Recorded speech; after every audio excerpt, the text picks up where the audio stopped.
The extreme vetting proposal was not properly vetted, and I regret that because I think a lot of the confusion and a lot of the problems have resulted from, not taking the time to actually consult with folks, including the agencies involved, including the Department of Homeland Security.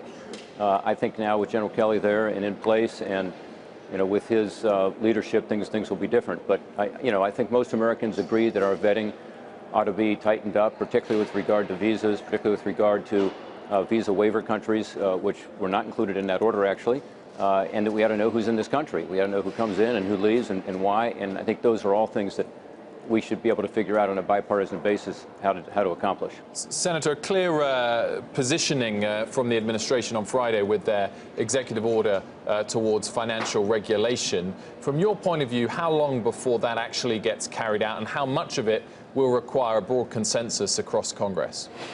Well, it depends. Some things can be done by executive order, so it won't require the Congress. But with regard to actually restructuring the Dodd-Frank legislation, most of that would be legislative, and that would require 60 votes.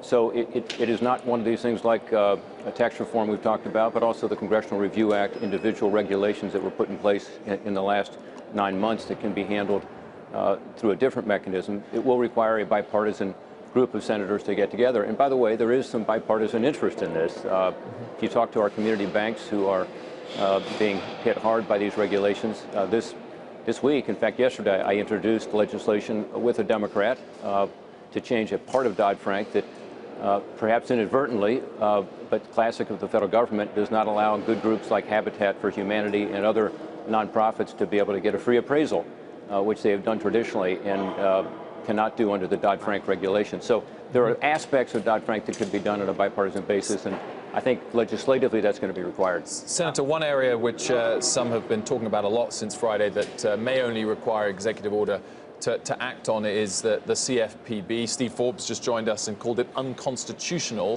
What's your view of the CFPB and of Richard Corddry's position at the top of it?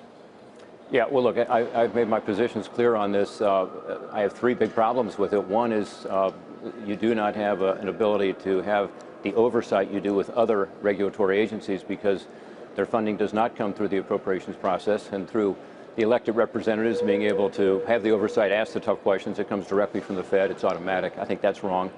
Second, they don't have a board. If you look at the other financial regulators, there's a commission or a board, and necessarily bipartisan. In this case, there's not. There's just a single head. And then finally, the part that the D.C. Circuit Court, in a decision that was, with Democrat-appointed judges as well as Republican-appointed judges agreeing, saying that the director actually needs to be removable at the discretion of the president. And that's why, as you know, that court case was successful. So I think the way it was structured was wrong. I think it doesn't have the accountability that's just obviously needed. And I think as a result, you see a lot more duplication with other financial regulators than you would otherwise see because you don't have that accountability. Hey there, thanks for checking out CNBC on YouTube. Be sure to subscribe to stay up to date on all of the day's biggest stories. You can also click on any of the videos around me to watch the latest from CNBC. Thanks for watching.